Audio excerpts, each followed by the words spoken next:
All right. Sorry. Let's start again. From the top. Welcome back, everybody, to the Tradewaiters podcast, the comic book club where we read a different trade paperback every single week. I'm Daniel. You're Nathan. We're brothers. We read comics. Yes, we do. Daniel, continuing from a stunt I did last week. A stunt? A stunt. Oh, you took more pictures? I took another picture of the sunset on the road? because it's so fucking fire. This one's way better. So last week I tried to take a picture of the sunset because Arizona has some crazy ass sunsets just like on the freeway. Uh-huh. And it wasn't that cool. This one I did no sunglasses. Okay. Just like as is. And I think it was because I got here a little bit late. And so whoa, that one is really cool. Yeah, that one's really cool. The so now clouds, dude. So now I don't have to put myself in danger anymore. That's good. Because this one did pretty good. Is that why you got here later? You just you left later for the picture? No, I was trying to read Gargoyles of Gotham by Rafael Grampa, and it's longer than I thought it was. So is it like 40 pages, you think? I think it's double size, but I don't know what I thought because it has a spine. So I don't know. I just didn't do the timing right. I always love when like on the prestige ones, like they have like the little spine and then they put text on it and it's like so small. And I'm like, is this fucking it's like Aquaman? Not it's not big enough to go on a bookshelf, but it's like too big kind of for like a long box as well. So it's like I don't know what to do with this. Don't they have boxes for? It's not a magazine one. But like you could still put it in like a bag and board, but you couldn't double bag it. You know. I'll force it in, dude. I'll break the bag. Like Superman Space Age, you know, those are all like prestige ones. I got those babies. There's no way you did. I did. Those don't deserve that. Sometimes you have to put one in there and let the bag stretch out a little bit. You know what I mean? Get it ready. Get it prepared. Get all loosened up. That's gross. We got different time codes in our description. We got the book, which is 300. We got Back Matter Matters. We got the poll list, but we start with the news.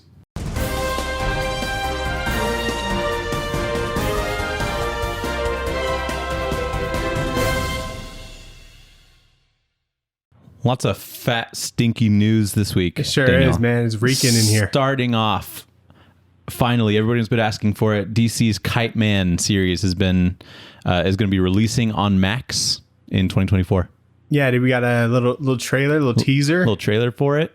Called Kite Man Hell Yeah. Oh, yeah, it is called Kite Man Hell Yeah. Yeah. Which is cool. I like that character in the show a lot, actually. I need to watch Harley Quinn just so I have all the context, you know? Yeah, his character is really funny because he's like dating Poison Ivy, but he's like super lame and Poison Ivy's like really cool. And so I like that dynamic a lot. It's like you. Yeah, it really is, honestly. That's cool. Not really comic news, but I guess supposed to be like a Lando show in Star Wars, but it's going to be a movie now. Yep. Which is cool. Better? I prefer that. Yeah. I prefer that, yeah. Because I think Solo worked as like a movie, but I don't know if it would work as like a show. Oh, yeah. Definitely not. You know, like I like it as a movie. Just get it over with, you know? Yeah, real quick. Like one day. It feels like that could have been like one of the shows, but yeah, it's definitely better as a movie.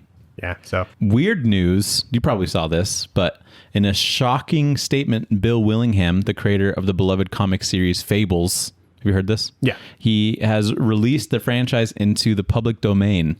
And so as the owner, you, the listeners, and me, and you, Daniel, have the rights to create Fables and Wolf Among Us movies, cartoons, books, and more. Or so we thought. Oh. Twist? Because there's a twist, but hold on. More on Bill Willingham. He made this announcement because I guess there was like some rights to Fables specifically made with DC. Like he was supposed to have more of the ownership of it because I think he made it for like Vertigo, I want to say. Yeah. And there was some, he says basically that copyright law is a mess, purposely vague and murky, and no two lawyers, not even those specializing in copyright and trademark law, agree on anything. So those laws were like kept vague enough, I guess, to where, or the contract was kept vague enough to where DC could just like kind of twist that towards their favor and not really necessarily to Bill Willingham, which is why he put it in public domain. And so DC came out with a statement and they said, the Fables comic books and graphic novels published by DC and the storylines, characters, and elements therein are owned by DC and protected under the copyright laws of the United States and throughout the world in accordance with applicable law and are not in public domain. DC reserves all rights and will take such action as DC deems necessary, appropriate to protect its intellectual property rights. So It like is and it isn't, and it's kind of weird. And DC, I think, just said that as like a way to like scare people, and not encouraging them making that thing. Also, did you know that The Wolf Among Us, that game, was based off of Fables? Yeah. I didn't know that. Yeah, because I knew someone who told me to play it, and I played it for like a little bit. I'm like, this is like Fables, you know? And then it like ended up being like connected, I guess. Have you read Fables? I maybe tried, but like just didn't really commit to it, I guess. Yeah, I've never read it. We'll probably get to it eventually. But yeah, that's interesting. Yeah, I listened to a podcast with him, you know, Word Balloon, and he made it seem like any kind of like movie that he wanted to make out of it would have to go through DC. Basically, you seem to be more read up on it than I am, but like this is just what I picked up from it. But he didn't want to do that and things like that, so I guess he had the right to do that. But I thought Vertigo stuff was like partially creator owned or whatever. It might not be Vertigo. I could be wrong about that, but it definitely seems like a Vertigo book. Because it's not like Swamp Thing. Yeah, is like owned by whoever did Swamp. Like Len Wein or whatever. But that wasn't Vertigo initially. It was a different publishing company. And then I think DC bought that company. So that's different. But okay. What other...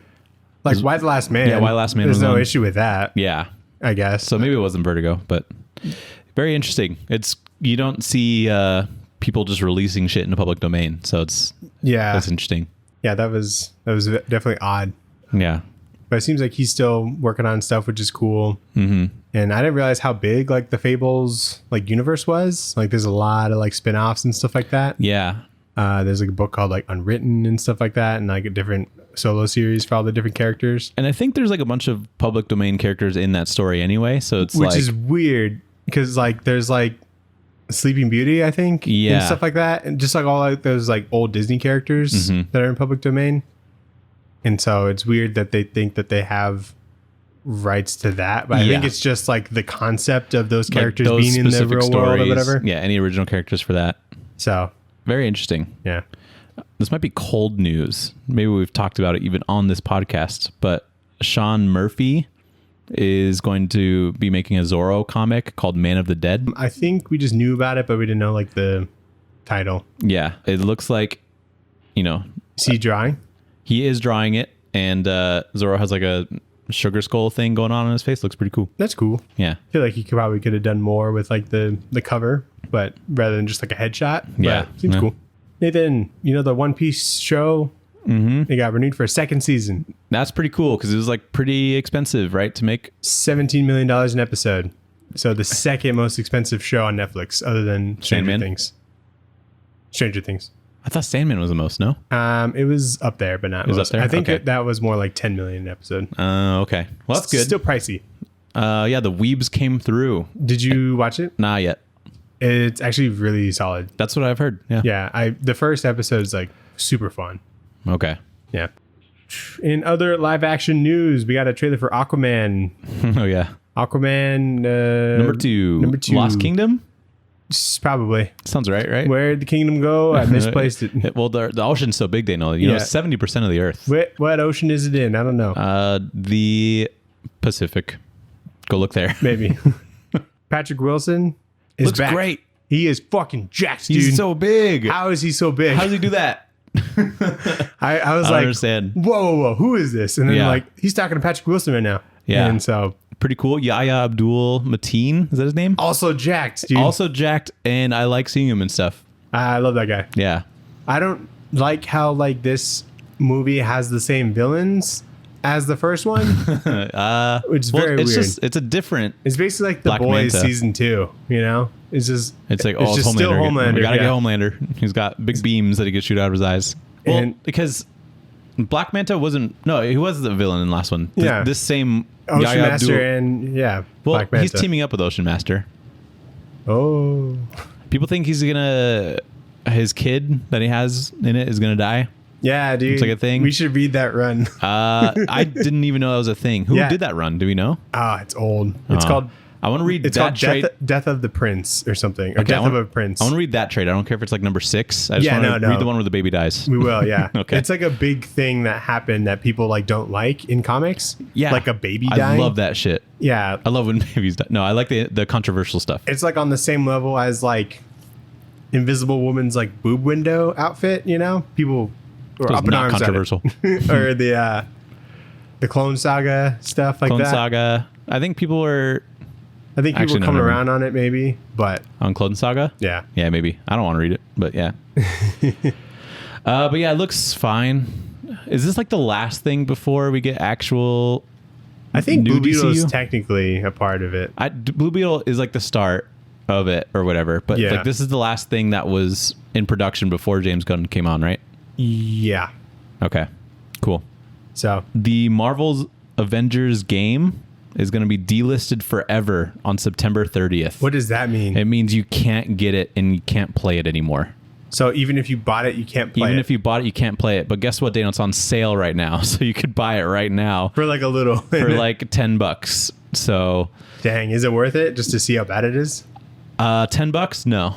Oh, okay. Maybe if it was $5. People say if you put in a lot of time into it, it gets somewhat kind of fun sometimes. So That's bizarre. yeah, I How played old it. is that game? I played it initially. 2020, I think is when it came out. Okay. And I played it, and my game file got corrupted, and I had to go back, like recover from like an hour. Like I lost an hour, and then I never played the game again because I did not want to go through that shit again. That happened with Fallen Order with me, but I kept playing. Yeah, did you finish that? No, Should. I'll let you know. So that's interesting. 2 pieces of Avengers news, Daniel. The bigger one, Lego Marvel Avengers: Code Red, an all new special streaming on Disney Plus October 27th. You know, they have a lot of those that they just drop. Yeah, they do. But this one seems different. I don't know. Does it? Second piece of Avengers news. Chip Zdarsky on Avengers Twilight with Daniel Acuna. Back to Marvel, baby. Whoa, he's He jumping just ship. finished Marvel with Daredevil. Now he's back to Marvel with Avengers. So is that, it's called Avengers Wet? Avengers Twilight. So it's like a maxi miniseries or something? Probably a maxi series. Comes out January 2024. We're going to find out more at New York Comic Con next month. Yeah, he's going to that. That's crazy. Yeah. And then another thing to be released no more at New York Comic Con, Ultimate Spider-Man coming back January 2024 with Jonathan Hickman and Marco Cicchetto. So that Nice. seems pretty good too. What a- He's what a a great Spider-Man artist. He popped up on him and Chip's Daredevil run Oh, a couple times, and I'm like, God, he's really good at it. So yeah. Nathan, what's up? new book, Vengeance of the Moon Knight, #1, Oh yeah, coming out in January by Jed McKay. And McKay. and Alessandro Cappuccio. So same creative team as the Moon Knight run before, Okay, but new #1, and he comes back and he's got a different design. Maybe looks pretty good. Do I hop on? that's did the you question. try the last run that they did? That was the run that I gave the Nacho Award. Ooh. Well, we got to have a Nacho Award this year or next year. Yeah, so. next year. So Nathan, big comeback from a team, probably the biggest comeback of your lifetime. of my lifetime, Yeah. biggest comeback. Can you guess? A team, like a comic book team. Comic book team coming back in a new series. Dude, I don't know. Guess once. Alpha Flight. Power Pack is coming back, Nathan. Alpha Flight's already back. Yeah, I know. That's the only one I could think of. Power Pack Power Into Pack? the Storm coming January 2024. Is that It's a 5-issue miniseries. who's the- Power Pack again? It's one with the kids. Is it the one with Dog Welder? No, I don't know. I don't know either. I don't know I them. think isn't that the one with the kids or something? Maybe. There's some kids. I've definitely heard that thing that you said. So, apparently not because you didn't write it down. God, there's so much news this week. I know. I'm gonna save my favorite piece of news for this week for last because I think it's really weird and funny. All right, I'll do my last thing. Okay. Rick Remender signs a 3-year exclusive deal with Image Comics. Yeah, I didn't think they did that. They did it with Lemire. Did they? Yeah, Oh, cool. I think it was longer though. I can't remember. Yeah. Not to compare dicks or anything. Not that it's a competition, but I like Yeah. Jeff Lemire more, so I'm it's like cool, whatever. yeah. I think it's just for their indie stuff. Just have it come out there. I'd be stoked on that. I'd be like, Yeah, this, that's this is pretty the cool. only place I want to release stuff. Yeah. I like Remender sometimes, so that's cool. They have to be really confident about what they have coming out in order to do that, I'd imagine. Because normally I would think that Image is like maybe like top choice, perhaps, depending on like how much work they want to put into like actually publishing something. Yeah, I mean, probably Yeah. Because, I don't know, has he had like some bangers recently and they're like, we got to keep this guy? Recently? I don't know. But he did Black Science. Yeah, and I like that one. Seven to Eternity. And people like that one. Do they? I don't know. Okay, yeah. A couple more things. So there's like a Superman for All Seasons, like Absolute Edition that came out. And James Gunn read it and he's like, it's my favorite Superman story. Big influence on Legacy. So pretty cool on like his movie coming out. That's cool. And then he specifically calls out the late great Tim Sale artwork, Bjarne Hansen's watercolor. Like he went down to watercolor, which is pretty cool. So, and then Jeff Loeb as well. So pretty cool. Very cool. You know, my favorite news ever. Spawn, the character. You're familiar. I know him. He's going to have a skin in Call of Duty Warzone that you can be Spawn for starting September 27th. That's pretty fucking dope. It is kind of cool. So you're just gonna be walking around with this cape As exposing Spawn. you? Yes. And it's not that crazy because they just did the boys skins and you could be like Homelander and Starlight and Oh yeah, Black it's Warzone. Noir. It's like the Battle Warzone's the thing. Battle Royale one, yeah. Yeah. So, but I just, and like Todd McFarlane like tweeted that out and he's like, look, you can be fucking Spawn or whatever. And I'm like, this is such a weird collab. Do people really like Spawn that much? You know, I don't think you go The Boys, super popular show, very hot right now, and then like Spawn, you know? I don't know if like that many people really know of it that much. It seems like so Todd either. McFarlane is like got the biggest advertising budget like ever. Because he puts him in like It has to everything. be his own money. It's probably toy money. Yeah, I think he got fat toy money. And he's just like trying to ramp up for the movie that he's directing, maybe? I don't know. I Like, doubt that's still we don't happening. even have like we have like no news on that except news. for Jamie Foxx. You know? And he's still trucking along on some toys. That so. should be like this kind of advertising shit should be like year of Yes. or during. Yeah, 100%. I agree. So we'll see how long the Spawn train goes, baby. But it seems strange. Yeah, because no comic money, like purely comic money. I guess it He did does have a like movie. 4 Spawn series, and one of them probably got canceled by now. But I don't know. I don't know. I feel like it wouldn't cancel unless like Todd wanted to cancel. like, yeah, we're done with this. Or maybe they were like limited series.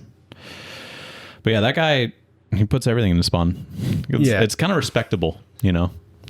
How does he get? I gave it a chance. How does he get like John Call of Duty's number and is like, let's put my character, like however he talks.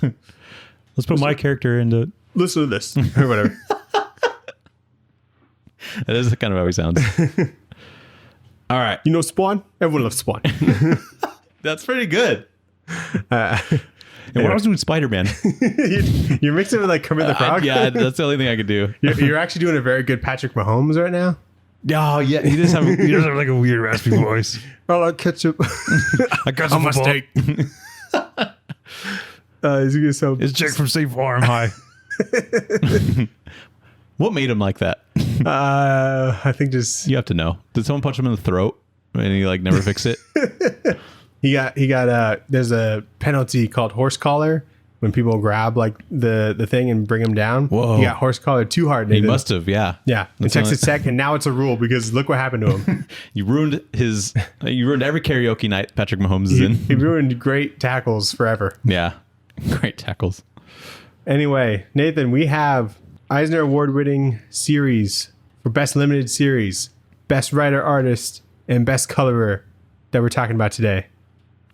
Frank Miller? Frank Miller. Wait, did he win in that? 300. Did he win that this year? No, and like Oh, for whenever, this whenever book, this came out. when this came out, I think Wait, in like he was best writer, artist, and colorist. no, Lynn Varley, yeah. was best colorist, Oh, and then cool. Best Limited Series. Yeah, I agree. Yep. Pretty good. I didn't know. I'd probably like to look at the other things that came out that year, just in case. That but would like, be interesting. should we look it up? I doubt we'd know anything because when did this come out? Like 2090s? Hold on. This is 90s, surely, right? I think this came out in 98. We got Grendel, Black, White, and Red. Kurt Wagner? Matt Wagner. I mean. Kurt Wagner is Justice League of Nightcrawler. America By Grant Morrison? by Alan Davis and Mark Farmer. Okay. Superman for All Seasons, Jeff Loeb and Tim Sale. Okay. What? Whiteout by Greg Rucka and Steve Lieber. Okay. Oh, Steve Lieber. Cool. And then 300. Okay, it's for sure. I mean, I haven't read everything in there, but it's for sure between 300 and Superman for All Seasons. I really like Superman for All Seasons, but I could see why 300 would win, you know? Because it's like, what did Superman for All Seasons like do, you know? Sure. Yeah. I think Like looking for me, back, a lot. maybe Superman for All Seasons is more like Beloved. Yeah. Well, I don't know. This was made into a movie, and then it was made into a spoof movie, which is crazy, right? Oh, yeah. Meet the Spartans. Yeah. Dude. It's crazy that Frank Miller is like, let me do this book about like 300 Spartans. And then like a decade later, there's like a spoof movie. Okay. So for Best Writer Artist, there's also David Lapham. Ooh, he's great. Lapham for Stray Bullets. And Stan Sakai for Usagi Yojimbo. Oh my God. He beat out the goat. And he beat Will Eisner himself. He did? Yeah. For Wait, Will Eisner was doing work at like Family Matter. I guess. Yeah. It's kind It's of weird. called the right? Eisners. Yeah, I know. I don't A know. little bit of nepotism. That wouldn't even be nepotism, but yeah, that seems weird that he would get nominated for that. You know, I doubt he's like on the panel of judges, but interesting. So those for artists, Writer Artist. writer artists. Okay, Yeah. And then I like the coloring a lot. John on this. Hansen also got nominated for All Seasons for coloring. Okay. And then Dave Kemp on Inhumans that year for coloring. Oh yeah, that's a good one. But Lynn Varley takes it home. I forgot Inhumans is like that old too. There's this weird category. It's called Talent Deserving of Wider Recognition. Wow, the participation award. Brian Michael Bendis. Writer Oh, artist. okay, good. For what, torso? Jinx, Torso, Goldfish. Okay. Did he win? Yeah, he got that That's one. funny. I wonder if that like feels good, you know? Yeah, like, He's like, you don't fit into any of these categories with the elites, but like we still like you. Thanks for noticing me, guys. Yeah, yeah, that's like what it was. They had best comics related sculpted figures Whoa, and like best comics related product / item. It was like a Sandman pocket watch. that's strange. I wish they still had that. Best publication Get the fucking design. toys. That's pretty cool. Best publication design. I think that's still a thing, isn't it? I don't know. And that was the year Bill Finger got inducted into like the Hall of Fame or whatever. Yeah. Okay. Cool. Sorry, The goat. I'm having fun. I really No, love. that- I I- love looking at these. Yeah. It's like, oh, what do I know from this? Best continuing series that year was Preacher. Really Yeah. interesting. There was also nominated Avengers by Kurt Busiek and George Perez, and Kurt Busiek's Astro City. So he got 2 in the same category. Dude, that's big dick That is energy big. right there. Oh my God. And Transmetropolitan. So stacked year that year. That's interesting that Inhumans won for best new series, the Paul Jenkins J. Lee one, because I've read that and I don't remember like being crazy about it. I thought it was good, but I don't remember being like crazy. Oh, that's the crazy Jay about it. Lee one. That's the J. Lee one. Oh, it looked cool. He's really good in it, but I remember it being like a lot about politics or whatever. And so I was like, I just want to see Black Bolt like whisper, you know? I gotta tell you something. And that was when Karnak was wearing that dumbass costume and he wasn't cool yet, you know? Like always. No, he's cool. But He's anyway, cool now. yeah, want to get into the book this Yeah, week? let's do it. So we were at 300, about 300 Spartans, and they're fighting some people. What'd you think? I thought this was a lot of fun. I think this is probably my favorite Frank Miller thing. Whoa, dude. 'Cause it's like let's so- take a step back for a second. I feel like you're only thinking about Sin City right now. Sin City's pretty good. Are you thinking about like writer artist Frank Miller or I just think Frank so. Miller in general? Yeah. Because he did DK. Batman Year One. He didn't write or art it. He didn't write and art it. Is that all you're thinking of right now? Yeah. Okay. So like, No, I like Sin City a lot, so I'd put that above this. that's fair. I put just, this above DKR though. I just think that as like a Did you period piece. read DKR? I read, the first one. Too long, I think. Yeah. So, I think we should read it one day. dude, we should. It's crazy that we haven't yet, you know? Yeah. I wish we just got it over with. Yeah. Week 2. We do Tom King Batman week 1, week 2, Frank Miller Batman. Just all the Batman we don't want to read. Just, yeah. And then the Long Halloween, shit like that, you know? Yeah, we got to do that one at some point as well. Anyway, I think that this is really, I didn't even care for the movie that much, to be honest. Really? Did you rewatch it? At the time, I did rewatch it and I'm like, Michael fucking Fassbender's in this? Yeah. That's all I could think of the whole time. But We'll get to that. But this, I was like, it's really interesting because it's a very like concise thing and like period piece. Very and to the point. like the format I'm really attracted to as well, which is like just all double page spreads pretty much. Yeah, it's like just a long book. Yeah, it's like one of the long. It's like what Brian K. Vaughan does sometimes. Yeah, with Private Eye. Yeah, like, Private Eye. Like we should read Private Eye. I don't even know what that is. Oh, really. I have it. Is it good? I haven't read it. We should read it. I have plenty of shit that I haven't read. We should just go through all the shit we haven't read because we both have a lot. But anyway, you won't. I'm down. Watercolors. That'd be like a chore almost. Like not like a chore, but like you do have a lot. It's like running errands, you know. Yeah, like you have a lot of things that say Watchmen over there that scare me. I mean, not all those are even like books, you know. Yeah. Except for the manga stuff. All right, that's valid. But yeah, the what's his name? Lynn Varley.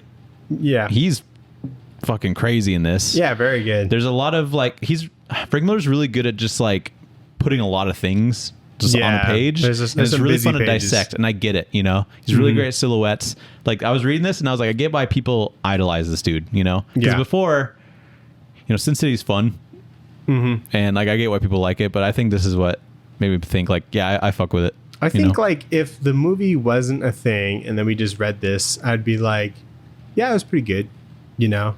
But I think because of like how popular like that movie was when it came out, and then like just reading this, like that's kind of one of the things that we've been doing this month is like just picking out what was actually in the books and where they got all this, you know. It's just like recognizing some of the scenes as they come up in the book, and that was like exciting. I'm like, oh, I know this part, you know. Let's see how it plays out in print, you know. So I think that definitely adds to the experience.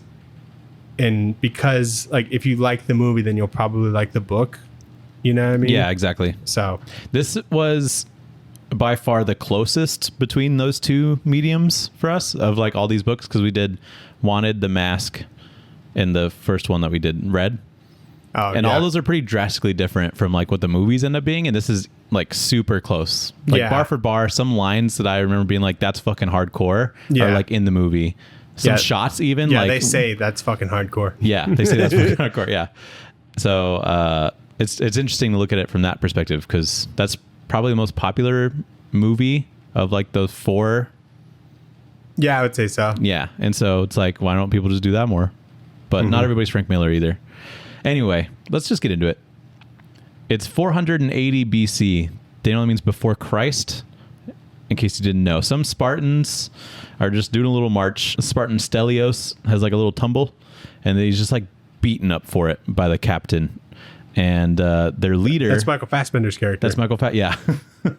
I was so distracted the entire time, because it didn't click immediately, but then like, because when you first see him, he's kind of being like a douchebag almost. Bit of a goof, yeah. Yeah, a bit of a goof. He's like, I will fight for you, Captain. And then he like stares at him. And when he's staring, I'm like, oh my God, it's Michael Fassbender. I was like, wait a fucking minute. Yeah, it was so weird. And I'm like, did he have abs in this? And he does. It was distracting. I'm like, look at him. It's just like, it's crazy. You go back. I'm like, I can't believe I've seen this movie and then like don't recognize this person was in it, you know? Because they all he didn't become dressed the same, you know? He didn't become famous until later, I feel like. And dude, Gerard Butler, we'll talk about it. Yeah, we'll get to the movie. Anyway, so their leader, Leonidas, kind of lets Stelios get his ass beat for a little bit, but then he stops it and has Stelios carry him for like the rest of the journey. So the captain, or Leonidas tells the captain to stop beating him up, and he doesn't stop because I guess he doesn't hear him. And I really like this part where, you know, Frank Miller just says like he doesn't repeat himself, and so he just like kicks his ass instead. Yeah. And I'm like, this is a really good introduction to a character to show like how hardcore they are. Yeah. Know? But this whole bit was like cut out from the movie, which is interesting. Because they call him Stumblios, and that's kind of like 7th grade kind of shit. So I can see why they would cut that out. Also, just like, I love how every page kind of has like a big scene and then just kind of like supplemental stuff sprinkled in to kind of like lead into the next page. I think he's really good with those compositions. That's the density like varies throughout this book. Like some will have like nothing on it, and then some will have like a ton on it. Yeah, like the first 2 pages there's like 4 caption boxes in total between them, and I'm like, I'm gonna breeze through this shit. Yeah, I'm like, it's short and like you just super light. You know? And it's just like really cool to see like how big he goes, how detailed he goes with like the grass that they're standing on and shit. Just like the minute details, you can really tell that he's like a phenomenal artist. Perfect. It's perfect down to the last minute details. Is that what he says? Yeah. Oh, okay. That's Like funny. I thought that's where you got that word from. Oh no. Maybe subconsciously. So the Spartans tell the tale of Leonidas as a boy, and he kills a wolf in the Arctic cold, and it's like a whole thing to hype up the Spartans. Dude, there's so much ass in this. There's a lot very of naked in everyone this, like, has a their lot. dicks out. Like, yeah, when they're just chilling, and sometimes when they're fighting, they're just Their dicks are out. no draws on. And that wasn't in the movie. A little disappointed. Like, This dude's cheeks are out. yeah, that guy on that page, Yeah. his ass is too thick. Oh yeah, okay. I was like, oh my God, it's like he's posing for I us. knew you were going to talk about that one, but yeah, I mean, when you're this buff, your cheeks are going to be big too. I guess, yeah, but I don't know. I'm glad they left that part out. Just not have a bunch of dicks flopping around. Yeah, and I really like this panel in particular. They use it for the movie as well. But when the boy shadow, kills the dude. wolf, but we only see the impact of the spear in the shadow behind him. Yeah, So raw, super raw. so super cool. And then, it jumps like a year ago, and a messenger for Xerxes, who's the Persian king, warns Leonidas about his army coming to ask for earth and water, which is just like a symbol of submission to Xerxes' like empire. And Leonidas had heard that the Athenians already denied Xerxes, and he's like, well, I don't want to be like, a bitch. Mm-hmm. And he's like, but I wasn't going to say yes anyway, because we have a reputation to uphold. And so Leonidas does this is Sparta thing, and he kicks him into the hole. It's a little underwhelming here because it's punctuated with the period. It's like, this is Sparta. This is Sparta. Yeah. And I think it's because we just have the context of Gerard Butler doing it so well. Yeah, like iconically. Yeah, very iconic. Definitely, the most iconic part about that movie. I also remember that scene so vividly that I saw the following panels in slow motion as well. And when they're just kicking the rest of the people in there, and the camera pans and follows them into the hole. Why do they have this hole? Just to kick people in, I guess. Isn't it like a pooping hole? I don't think so. What's it for then? What? What's it for then? I don't know. Maybe it is for pooping, Or maybe but trash? who got out of there? No one. Well, how do you make it? I guess Ladders? just use a rope. A rope? Yeah, probably. Yeah. Okay. Yeah, because this is all tiled, Yeah. or brick or whatever. Mm-hmm. It seems hard to. If hard to make. there was poop at the bottom, do you think he'd survive? The fall? Ooh, no, it hardened. Yeah, you're probably right. Actually, I just like the scale of the whole city, and I like that this is a shot that was replicated in the movie as well. Just kind of Frank Miller does a lot of bird's eye view kind of shots of just people walking around, and it's really fun to just look at the environment around them. Who the fuck is this guy? Who's just this fat dude standing with a Flintstones ass bat. I don't know. And then there's on the ceiling and stuff like that. So it's just really fun to just look at everything. And it almost feels like a nice buy. You're ooh, they have tile roofs. That's nice. Tile roofs. They're doing well for themselves. Yeah. Here's a lady with her tits out. It's just it's interesting. And it works really well with this format. So, but anyway, that was chapter 1. Chapter 2. Leonidas goes to the Ephors, who are priests, I guess, and he asks them to reallocate the Spartan men to a mountain pass called the Hot Gates, which basically is just a natural formation that'll act as a funnel for the Persian army, giving Spartans the advantage.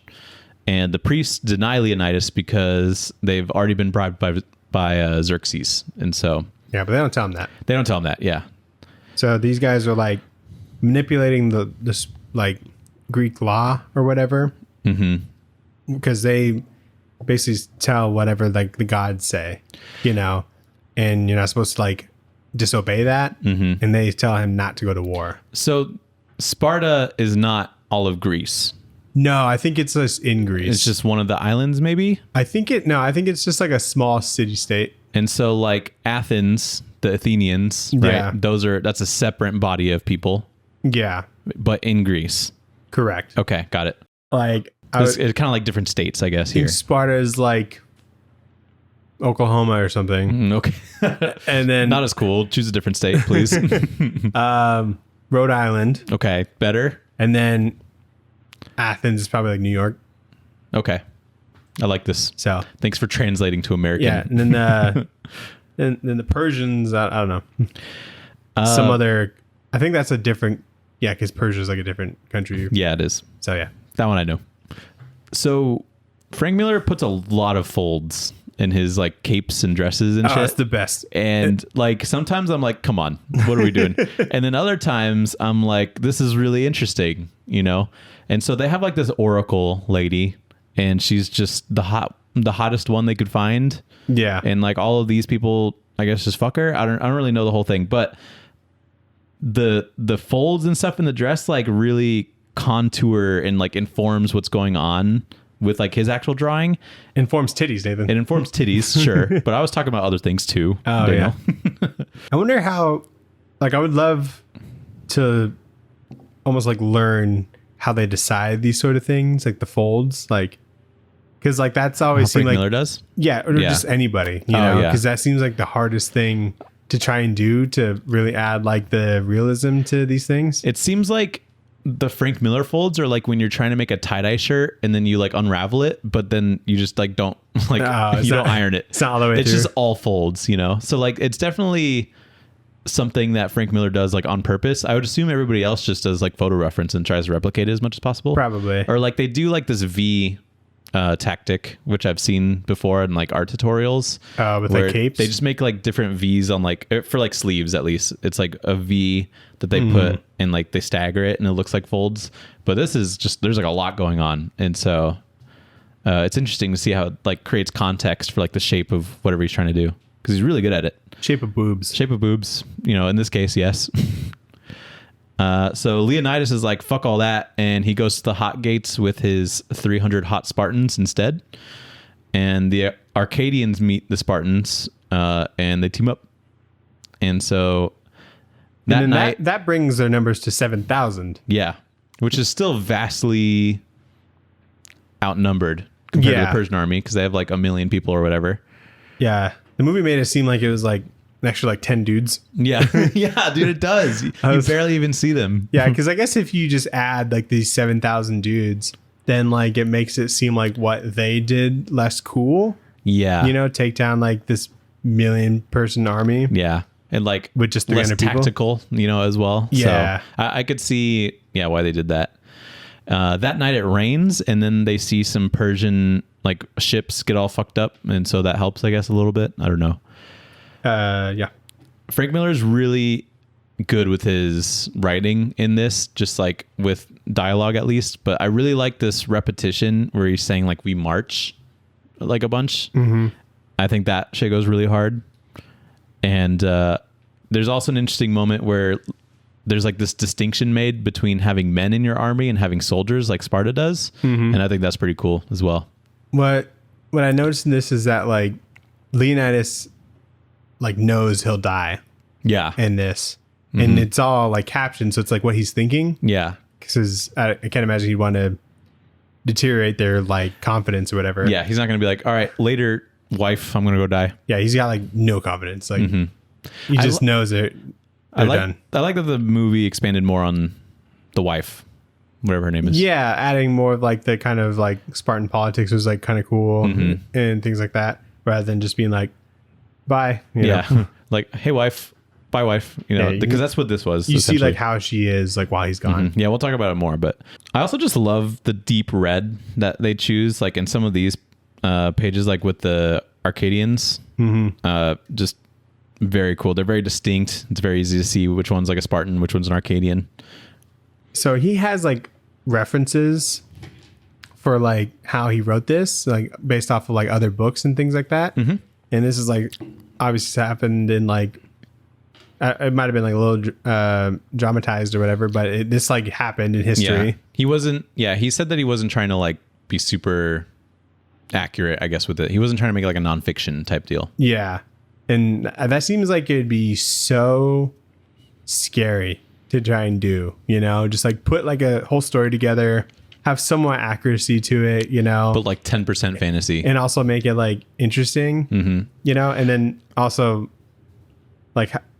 Just knowing like in this time in like BC, like 2000 years ago, like what color their capes were. Yeah, you know? like what? Like that sort of detail. I'm like, where did he find that? Yeah, you know? that's exactly. That's why I think it's interesting. Like he has a pretty good sense of like the architecture of that time. You know, I think their helmets look pretty fucking cool. But like also just like the fact that this is something that you could make like a pretty cool story out of is also interesting, because this is fucking crazy that this is like a thing that like kind of happened. You know?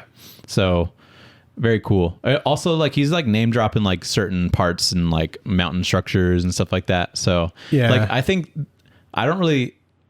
History was never like my biggest interest in school. Sure. But comics teaching me history, that shit's cool. Yeah. Like The Good Asian. They should do that. Are you shitting me? Yeah. That shit was so cool. I'm like, why don't they teach this in school? I'm like, I didn't know any of this. Yeah, I didn't. Yeah. So why'd they keep this from us? Yeah. Just have Frank Miller teach history, I think. That's what I'm saying. So chapter 3, Daniel. So we get an intro to this like deformed Spartan named Ephialtes. Is that his name? Got it.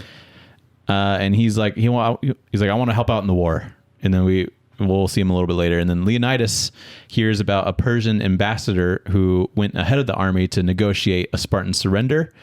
And so the Spartans kill him and they display him for the Persian army to see. They give him the Spartan greeting or whatever. I thought they chopped off his arm and then sent him back. Well, they tried. Oh, sorry. The Spartan welcome was when the ambassador was coming. And then, they talked to the guy, and chop off his arm. Yep, you're right. So let's talk about how gross Ephialtes looks.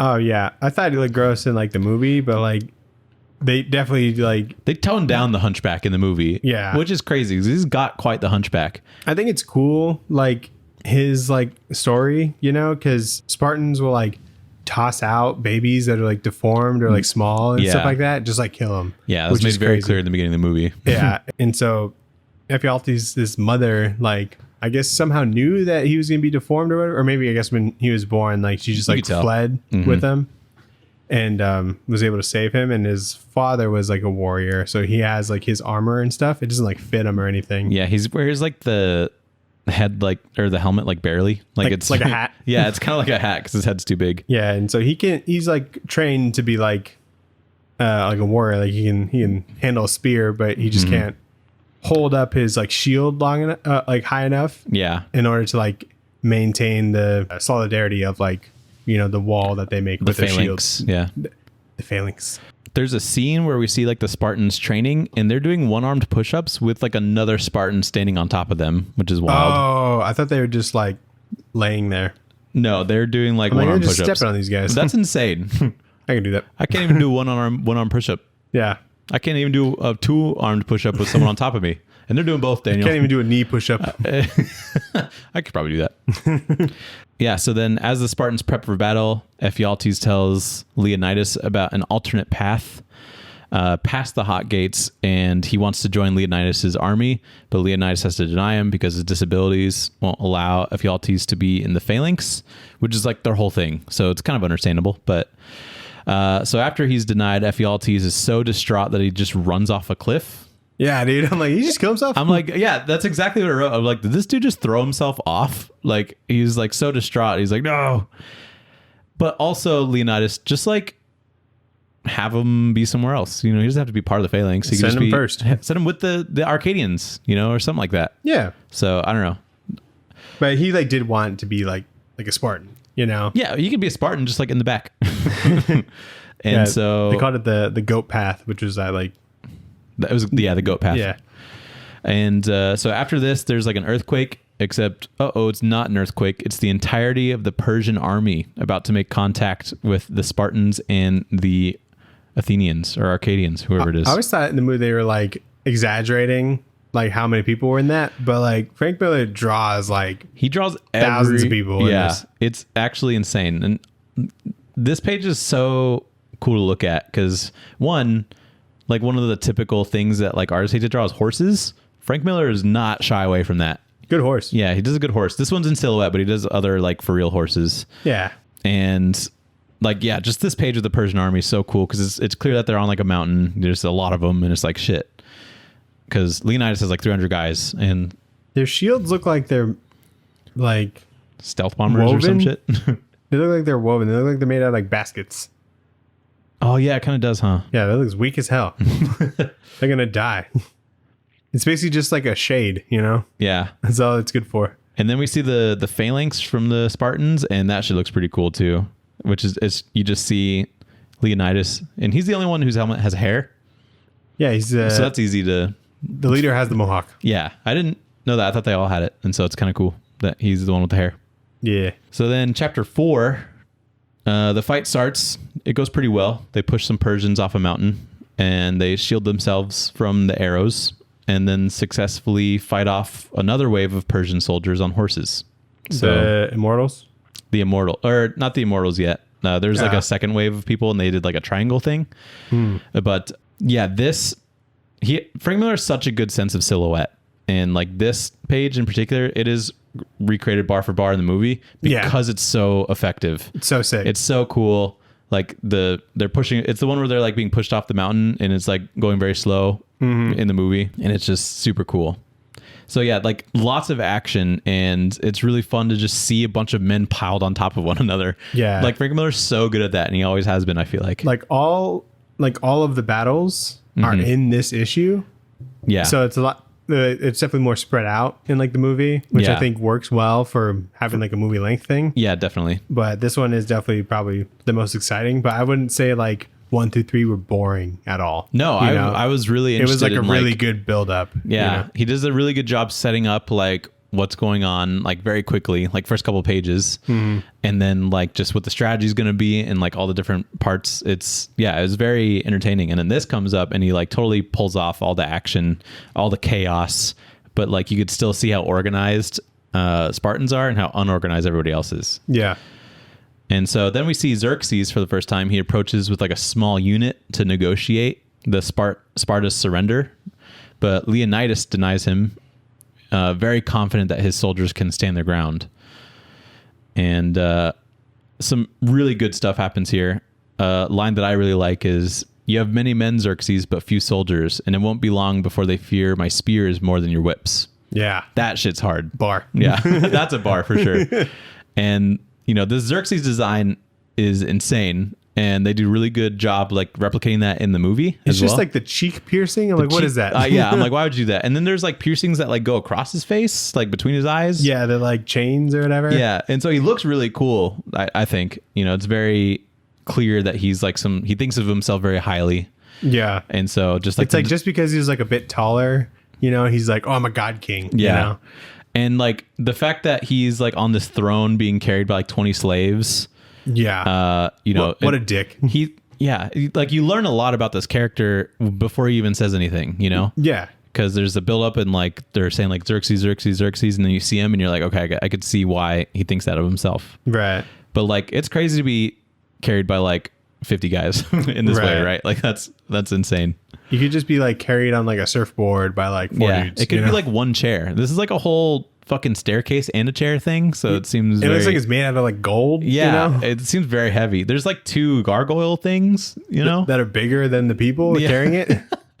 And so it's very extra. So that night, the immortals, who are personal bodyguards to Xerxes, show up. And this time Spartans and Arcadians team up to push them back. But these guys pretty good at fighting. So also Ephialtes is still alive. Yeah. So that's a whole thing.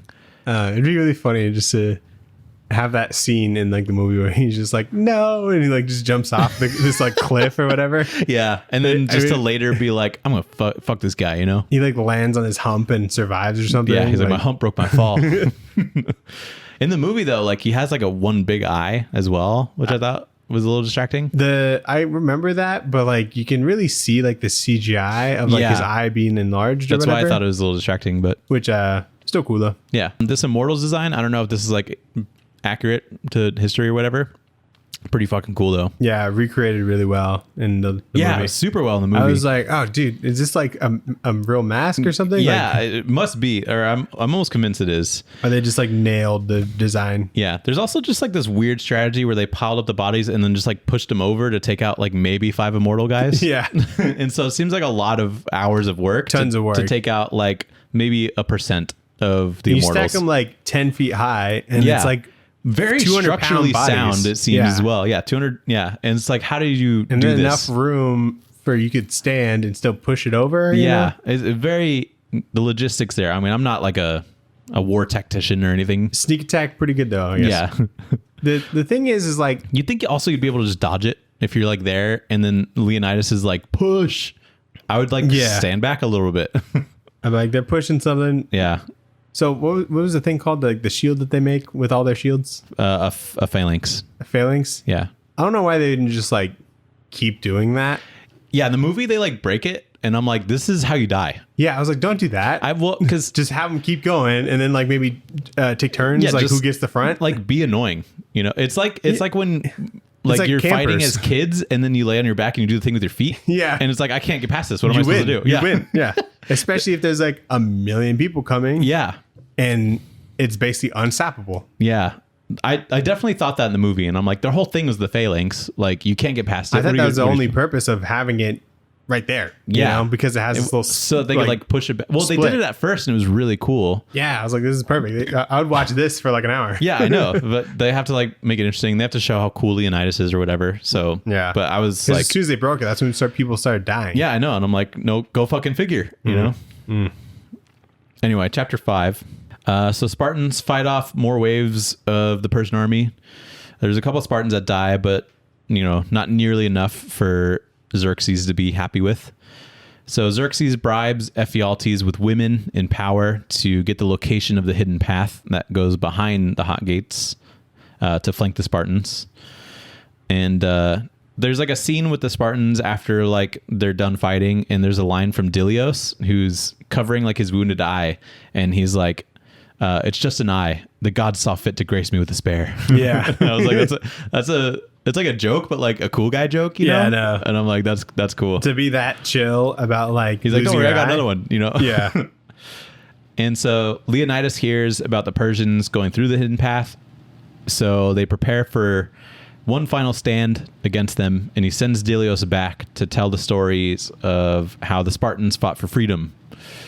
And Leonidas gives like a big speech, and then his boys are like, we're with you, sir, to the death. And then Leonidas says like, I wasn't asking, this isn't a democracy.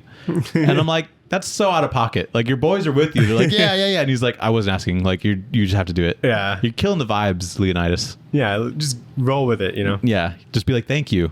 So in this, like like during one of the battles, like the captain's like son dies. Yeah. And it's like a one panel thing. I didn't even notice it. Yeah, really? I like picked up on it. It's like, this one right here. Yeah. I saw that's like where they were like, 3 men had to restrain him or whatever because like he was blood drunk. Yeah, I remember seeing that, but I was like, oh, he's just angry. But but obviously in the movie it's like a 4-minute scene of his head falling. So and so it just wasn't very like sad here, and then they definitely like they played honed that part in up on that, Yeah, which I think works. You could tell the parts where Zack Snyder's like, we should explore this a little bit more, and I think that's what makes it really interesting. Like a really interesting movie, because he expands, I think, on all the right things. Yeah, it works. So, and then cuts out things that really aren't necessary. Yeah. So the Spartans meet the Persian army. Xerxes' ambassador gives Leonidas like one last chance to kneel. And Leonidas is like, you know what? That's probably a good idea. So he takes off his helmet and he drops his shield to surrender. But then he hits him with the psych, and the Spartans attack. That's the wrong number. And then Leonidas like throws his spear, and it barely grazes Xerxes' face. So he like misses. And then the Spartans are shot down with like a bunch of arrows. And there's a couple cool things here. I really like these panels where it's showing like Leonidas's perspective, but looking through the helmet. Yeah. And good. I think that's cool. Because it shows like how limited his vision is. Yeah. Which normally wouldn't be a problem because you're just doing a phalanx thing. It's like, just look forward. Yeah. So I can understand. But even though he misses Xerxes, there's still like meaning behind him throwing the spear. It shows that this god king can bleed. And he's just a man. Yeah, I think this story wouldn't be as effective if he like hits him in the head. You know? Because it's like, he can bleed. He's not invulnerable. He's not immortal, whatever. But also, like, the intent here is to just fight for freedom. Yeah. Like the inspiration here is like you fight for your own freedom, you fight for your own land. And I think that's like a really strong message. Definitely. So I think he does this really well. So there's also the comparison to like back when Leonidas was like fighting the wolf and he's like just prepared for death and no one really knows what that means, you know, except for him. So very cool. So when the Persians are on the way to the battle, going through the goat path, the Ephialtes is with them, and they come across like the Arcadians that are like fleeing or whatever. They're leaving. And Ephialtes is like, there's no reason for you guys to like attack them. Like they're obviously leaving. They're not like a part of this war. But the Persians like attack them anyway. And then Ephialtes is like showing like almost like regret in a way. Like he seems like, because he's like, you know, there's no reason to attack them, because he now like kind of feels bad for what he's doing, because people that are actually like fleeing the battle, like fleeing the battle and like just not having part in it, still getting murdered, you know. So he thinks that he probably didn't make the right call, which is not in the movie, but I think it's still kind of cool. It is interesting. Yeah. And he wants Leonidas to like surrender like right before he really wants to, because he doesn't want to see him die. He's still like, you know, he still based his whole like personality and life around Spartans and being a warrior. Yeah. And so I think this scene where Leonidas is like telling Ephialtes, may you live forever, I'm very interested in that, because he doesn't seem to spite him, but he kind of does, and he just wants him to like live with his guilt, maybe, is what I take from that. Oh, perhaps. Because it seems like it really bothers him. Well, like he really wants him to surrender. He doesn't want to see him die, and he's like, you did this kind of deal. Well, he knows that he like lives like an unfair life because of how he was born and like deformed. Yeah. And so hopefully like with the rest of his life, he can get some joy out of it, you know? And I don't think he's that kind of guy to wish that kind of person. Probably not. But that's like all I could think of. Yeah. You know, because. But yeah, I mean, the way that he says it seems kind of genuine. Yeah, that's why especially I got the movie, you know. So it's a very interesting thing to interpret, because just reading this, I would be like, oh, he's saying that to be like petty and kind of out of spite. But then Gerard Butler's performance of it is like, that seems like he means that, and so it's very interesting. I would want to see like other people's perspective on that. So anyway, yeah, they get shot down by arrows. Really cool couple panels with just a bunch of arrows on the page. Yeah, tons of lines. Yeah, tons of lines.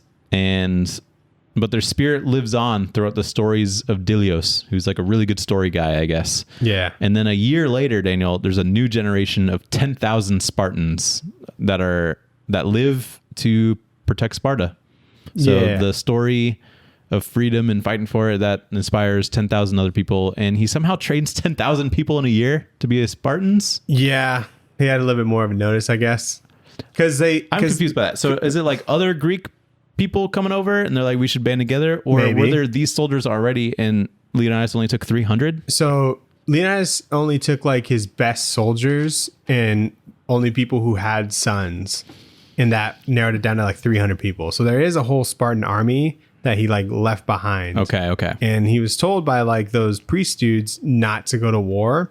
And he's like, oh, I'm not going to war. I'm just taking a walk with 300 of my best buds. Some of these guys, yeah, they're my favorite people. And our spears and shit. Okay. And so that is kind of like where that comes from, because they didn't want to like start a war, but they also didn't want to like make it clear that they were give in to like, yeah. And so, and arguably probably got more done with just the 300 than he would have with like 10,000, the whole army. Yeah.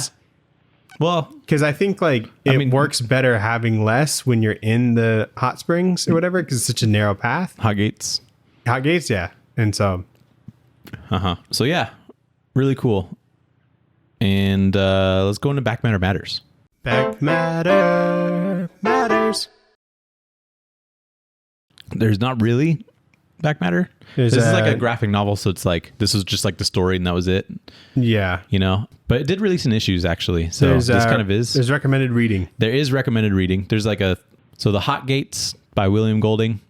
It seems like just the pieces of work that sort of inform this. The Histories by Herodotus. Yeah, you said it better than I probably would have. You could do the next one. Thermopylae. Yep. The Battle for the West by Ernie Bradford. The Western Way of War by Victor Davis Hanson. Yeah, It's cool. I like when people read books for me and then put it into comic. That's how I prefer. Yeah, that's how everything should be. That's how it should be, especially when Frank Miller does it. You know? Yeah. The Bible, no sir. Give me the action Bible. Yeah, and then they do the Miller World thing where it's like, here's some other work by me. Yeah. Frank Miller. Different Miller World. Yeah, but this one is like him with Lynn Varley, so he did Ronin as well with him. I'd be interested to read that. DKR. And then Elektra Lives Again. Which I want to read Ronin really bad. I want to read Ronin and Elektra. Yeah. So wait, write it down. Frank Miller did Xerxes like fairly recently, right? Yeah, just a couple years ago. I think just a spin-off about Xerxes. Not interested. If it's as short as this, I'd go for it. Okay, maybe I'd be interested. And then also by Frank Miller, Sin City, obviously, and then the rest of them I have never heard of. A Dame to Kill For, The Big Fat Kill, The Yellow Bastard. Those are all Sin City like trades. Oh, yeah. Okay. And so even only the first trade is called Sin City, but like the second one will be like a part of the Sin City collection, but it's called a Dame to Kill For. Okay, gotcha. That makes sense then. So yeah, that's the book. What'd you rate this, Daniel? So Leonidas eats an apple. Does he? Right in the middle, yeah. If you didn't notice it, that's on you. I did not. I didn't know he ate any fruit. I give it like a candied apple with like M&Ms on it, you know, but it's cut up. Okay, I like that. So you don't eat it off of the whole apple. You got it in bites, and so it's much easier to eat. And the slices are in the shape of a phalanx. Yeah. I would do this. I gotta have it. Oh no, it's like the apple, full apple, but it's got like a million arrows in it. Ooh, and it hurts to eat. I would do a gotta have it, but with 300 M&Ms. Whoa, mixed in there. And so it's like, and I'm like the Persian army, you know, like I'll eat it. I'm gonna eat it all, but it's gonna give me a little tummy ache. It's like it's like gonna fight back. It's like an ice cream cake. It's gonna take a lot of effort to like eat it, you know. Yeah, and so you have to eat it in like little chunks, like their battles. You know? Yeah. Maybe I throw up or something. But you know, maybe lose a son in the process. Eventually, I do. Yeah. Eventually, I do overcome the 300 M&Ms. Yeah, but yeah, I really fucked with this. I didn't think I was even gonna like it that much necessarily, but I was pleasantly surprised. I bet 300 M&Ms is only like 2 bags. I think it's a lot of M&Ms. I'm gonna look it up. I think it's bigger than like the big family ones with like the little Ziploc seal. No way. 100%. How many M&Ms in a bag? Well, one bag is like the single serving, I would assume, right? A 7-ounce bag. So that's like the typical, the normal the one, rectangle one. Contains around 210 M&Ms. No fucking way. Dude, it's what they say. I'll buy one right now and count it. Sorry. Okay, a 1 point. So I think the 7-ounce one is the resealable one. Oh, that makes sense because 7 ounces is like a lot. So a 1.59 ounce bag from the checkout line at the store typically contains 30 to 35. Okay. So I was way fucking off. Imagine like 10 of those in some ice cream. That's what I'm eating. That doesn't even sound enjoyable, dude. No, it doesn't. But I maybe mean, 300 war is mini not M&Ms? enjoyable. Daniel, you think war is enjoyable? No, maybe the way they're doing it. But yeah, maybe. I assume it'd be kind of fun. Yeah, naked. Yeah, I like this a lot. So it was a good time. Good stuff. Shall we talk about the movie, Nathan? Yeah, let's talk about the movie. So this is Zack Snyder's second movie ever. Really? Yes. Was his first? Do we care? Dawn of the Dead. Oh yeah. Yeah. Good movie. Good for him. Good track record. So his movies like seem to slowly get like worse, bigger and bigger budgets. You know, because like I think this one was like 65 million, and Dawn of the Dead was like 45 million, and then Watchmen was like 135 million. Gerard Butler is pretty big at this point, though, right? Pretty big as like an actor. Yeah. He's definitely pretty big, like muscle mass wise. Yeah, dude, he was huge. Did he do Gladiator first and then this? Probably. Okay. Gladiator. It seems interesting. Yeah, that 2000. When did the movie come out? 2001. Like 2008. 2008. That's what I was going to say. Yeah, it seems interesting that he's in this. He's a perfect Leonidas. Absolutely. I can't think of anyone better. Yeah, I can't either. He's like so good at it. You know, I like his accent. He's really fun to like listen to. Mm-hmm. The beard he has. There's like an interesting silhouette very with pointy, Leonidas, yeah. which is very pointy. And I'm like, who does that for him? He has a kid in the movie. Yeah. He doesn't in this, right? I think he does in this. He does in this? Yeah, it's just like a kid that's not by his expanded mom. on, really. So the kid that is like like the younger version was like Zack Snyder's son. Is that true? Yeah. Wow. He's like, hey, get in there real quick. Yeah, I got a son. Take your clothes off. Okay. Okay. That was just like a thing I heard like a long time ago. Oh, okay. Interesting. So the movie is like more linear, because Yeah. this one it jumps back and forward between like It like jumps back once. yeah. So from when he's telling the story and then like, oh, a year ago, and then it's like when he went to go see the priest and whatnot. Mm-hmm. I think just start to end works really well. Mm-hmm. Not that I was like confused or anything, but like why have it if it's not needed? Yeah. Yeah. They don't do the Stumblios thing. I think that makes sense. Yeah. I think it's smart of him for a second big movie to just do a comic book, because like a lot of that's laid out. You don't have to think much about the script other than like what you're going to expand. Yeah. All the cool parts of this script you could just put in bar for bar. Right. And they translate pretty well, because sometimes comic dialogue doesn't. But yeah. I think Frank Miller his writing in this is so hardcore that it does work really well. I didn't realize the person who plays his wife is the person that plays like Cersei Lannister in Game of Thrones, which is like the main bad guy. I was like, is that fucking Cersei? And just like just being like in too like European-esque like fantasy, not like fantasy, but like, old things. And I just didn't realize that was her. This one's a bit more fantasy, because there's a point with the immortals in this, and they just have like a big ogre dude. Yeah. And I'm like, what the fuck happened here? Did you have subtitles on? I did. It said like Uber Immortal whenever he growled or whatever. And I'm like, that's cringe. But I was like, what's going on here? Yeah, and they added like a rhino or something, like a Persian rhino. There's an elephant in this. Yeah, elephant's fine. Rhino is not in this. I think elephant's not fine in movie context. I think it's cool. People like elephants, and they don't want to see them die, but rhino's a little bit more sinister, maybe. I guess. I would assume that's why. I thought it was interesting, though. I was like, a rhino, okay. I was like, I because when I watched it, I was like, I doubt that this is in the book, because I hadn't gotten to that point. Mm-hmm. And so. Yeah. How do you feel about like the slow-mo sex scene that they just added to this that wasn't in the book? He definitely stays consistent in his movies with the slow-mo. Yeah. Lots of slow-mo. I think works in this, but it works well in this. I hated it in the 4-hour movie. Oh, yeah. The Zack Snyder's Justice League. Right. I was like, you don't need slow-mo here. Yeah. In this, it's good. The sex scene, I think you have to have it be slow-mo, because if it's like full speed, it's like a little bit weird. Oh, that's true. Yeah. Yeah. Because the slow-mo makes it a little bit more dramatic. True. I think he's definitely more poignant with the slow-mo here, because it's like big action beats are like in slow-mo, or like it goes from slow-mo to like regular pace to like slow-mo again. Right. And that's pretty cool. But we talked about it a little bit, but yeah, they just like immediately leave the phalanx, and it's just Leonidas like, flipping a dude with a shield and then stabbing somebody else and then doing a thing, and then he gets hit, and I'm like, obviously you got hit because you're bunch alone. Of spin moves and shit like that. Spin moves and shit, which does look cool, but it's like you're gonna die. One of the coolest things in this movie was like the Persian leader that came, that they cut off his arm. Mm-hmm. He said like our arrows were like block out the sun. Yeah. And then that part came, and then it made everything dark on them when like all the arrows. I was like, holy fuck. That was sick. Yeah. It was so crazy. I liked that part in the movie too, because they're just like hiding under their shields, and they're laughing super easily. Yeah. Yeah. And they're like laughing, and I'm like, these guys love what they're doing. I was like, this is the greatest fucking shield of all time. Yeah. It's a really good shield, And then there's obviously that part where he like cuts off like the arrows with the sword, and I'm like, that's sick. I was like, oh, that's a lot of shoulder strength right there. A lot of shoulder strength. Good, sharp sword as well. Yeah. But yeah, really good moments. They expand on Leonidas's wife, whatever her name is.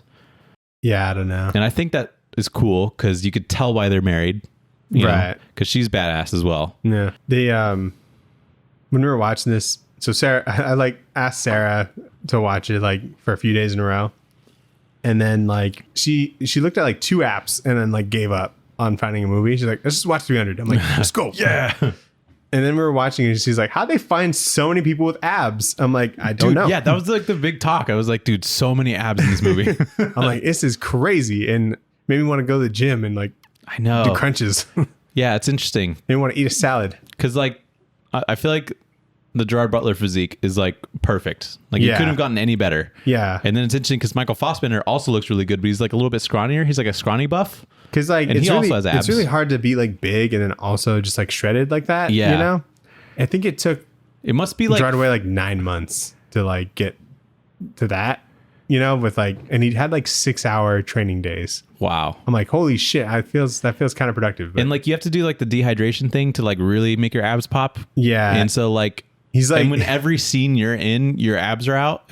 I can't imagine what the I looked into toll it. on his Apparently, body he was. was like, he was getting like a pump like before every take. You know, like, and I'm like, that's sick. like feels like some pain and gain type shit. you Yeah. know? So I don't know. It's really, and then in Meet the Spartans, they like have the sprayed on abs. Which is Yeah, really I'm like, funny. that made more sense. I'm like, maybe there's some truth to that. That's what I was looking for They too. are like heavily contoured, you know, which probably adds to it. Yeah. Well, but- like they also have like Or baby, they just turn up the contrast on like the yeah, and like they probably have baby oil on them to make it look like they're sweaty. You know, because they would be. And Yeah. like you're putting like dirt on certain areas to maybe highlight. I don't know. There's probably some camera tricks there, but they're fucking shredded. I was like, are the abs CGI? You know, like they move when don't they're think breathing so. and shit. No, but like, I believe that they were all there. You know, Yeah. no one looks like chunkier. No you one know? had a burger for like a year making this movie. Crazy So that was dedication. cool. Xerxes, perfect. I love Xerxes in this. Perfect. He has like a weird voice thing going on. Yeah, they like definitely like I- pitched it down. Was very distracted by that. I like it. I like his voice. There was just like a couple lines where I'm like, all right, that's like a little too deep. It was You know? like it was like Batman v Superman like voice modulation level at some Yeah. points, and I was like, this is just strange, you know. Yeah. I get he's supposed to be like this, you know, otherworldly figure kind of deal, but that was like a little bit too much. Yeah, he's just like cool to look at, and Yeah, very cool to He's look just got at. this face that's very like piercing. You know, this look that he has. And he's got lots of piercings on his face, Yeah, so ouchie. So that when they're on their way to the battle, they like stop by like this like village that was like burned down, and all the bodies in it were like tacked to this tree, and that was added. And Yeah. I don't know if I guess it's just to make us like definitely not on the side of the Persians or whatever. yeah, like they're definitely bad people. Yeah, like, oh, this is the Immortals did this. Yeah, no, it was like whatever, I guess. It had some like pathos because they had like a kid that was like that died or whatever. The Oracle in this was doing like a whole dance scene before she Yeah. like said no war or whatever, and I was like, this is weird. It's like the ringtone for like talking to the gods, apparently, because apparently like the gods speak through her or something. Yeah. And so I'm like, maybe They go that's- to like, yeah. it's like a rain dance, but just for So calling like, how the often gods. do they switch her out? And she's all used up or something. I don't know. Maybe she dies. Yeah, maybe because they say it's like the most beautiful girl in all the land, Yeah. and then I think they all like fuck her or something. It's really weird. Yeah, those And guys are fucking gross looking. They're really gross. They're like inbred. yeah. When I don't know, that's very very strange. Yeah. Who knows how real that is or whatever. They were just gross in both comic and the movie.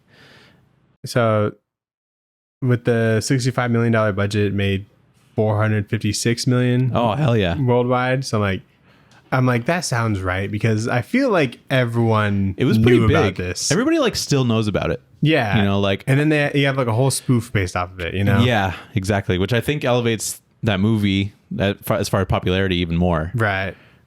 And But Sophie's always like my litmus test for like if people know about a movie or not, even though she really knows about weird movies, but like if Yeah. I know a movie's like really big if she's like, oh, I've seen that. overall, I thought this movie was fucking awesome. I Yeah. loved watching it. Like I if someone put it on like tomorrow, I would probably watch the whole I'd thing. watch it, yeah. You know, because It's very fun watch. There's so many good parts, and like the cinematography is like kick ass. This is what like it's like the same dude that Zack Snyder like always uses. You know, so it gives the same feel. His job is a little bit easier because sometimes Frank Miller does the composition, you Yeah. know, with what he does. Like my favorite shot is when they're pushing it up in both the comic and the movies, when they're pushing the Persians off the cliff. Yeah. And it has an even bigger effect in slow motion when like they're doing it there. It's just so cool looking. And it just makes me wonder like how they did it. Like, is there a big pad at the bottom? If there is, are people falling on each other? You know? I Or bet- do they do it one at a time and just layer it on top of each other? Probably layer it. If they did, that would be really hard, I feel like. And they did a really good job with it. So if it wasn't just completely CGI, I don't know. Yeah, I don't know. It needs to be a making of. Yeah, there probably is. I need that Blu-ray for the bonus features. Yeah. What if it has like a little game? Remember when like DVDs would have like little games? There was like a 300 game, like video game. Was there? Yeah. Oh, interesting. I think it came out like the same year. I don't know if it was any good or anything, but I miss when I think that was back when they had the companion games. Yeah, dude, I miss those. Dude, Spider-Man, the movie. Dude, fucking Flushed Away. Are you kidding me? We did have that, didn't we? Yeah, we did. We played the shit out of it. That shit was awesome. Some of them are really good. The Surf's Up one, like, has legs still. Oh, yeah. Yeah. Or, like, remember that Cars one? Oh, dude, on the DS? We tried so hard. I played that shit for hours. We rented one on, like, the PlayStation or Xbox from Blockbuster. Yeah, that was back in the day. We're kind of old now. Just saying Blockbuster, I'm like, oh fuck, we had for Xbox those 360, dude. We had to sit real close to the TV because they were wired controllers. Yeah, yeah. I love getting old. Yeah. All right, the pull list. Yeah, Colin. Shove it in your box. The pull list. What did you shove in your box? Big week for me. Yeah, it is a big week, huh? I didn't realize that going in. I thought I was like, I'll just get Wonder Woman, and whatever else is out. But I did get Wonder Woman. I also got In Hell We Fight, number 4. Yes, sir. By Jonathan Lehman. Tenement, number 4. Mm-hmm. And then Saga came out, and Big 66, Game. Big Game 3, yeah. And then Predator versus Wolverine. Yes, sir. I cannot wait to read that. Yeah. That'd be exciting. Did you get World's Finest 19? Ooh, I missed that one. Dude, the Nick Cage cover? That's the Nick Cage cover? How could you miss it? Okay, I think I missed it because Penguin Random House fucked up the Marvel shipment last week, and so they had more stuff on the wall this week, and so it was really crowded. But anyway. Did you pick up anything else other than me? What I got?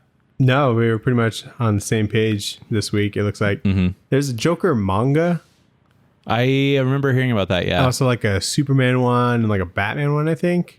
I think that's cool. The Superman one is, I heard what it was about. It was just about like Superman like falling in love with like Japanese food. And so he'll like fly to Japan like every day to go get food. Sounds like a Ghibli movie. Yeah, right? But yeah, I might flip through that. See how it goes. Okay, cool. I really like when there's like properties that are just like made into mangas. Yeah, it is pretty fun, actually. Especially if it's not just like, not like the Mandalorian one where they're just doing the first season. Yeah, that's lame. Like I want to see original stories of like characters that we know. Yeah, but with the just Japanese, with Japanese influence. It's super awesome. fun.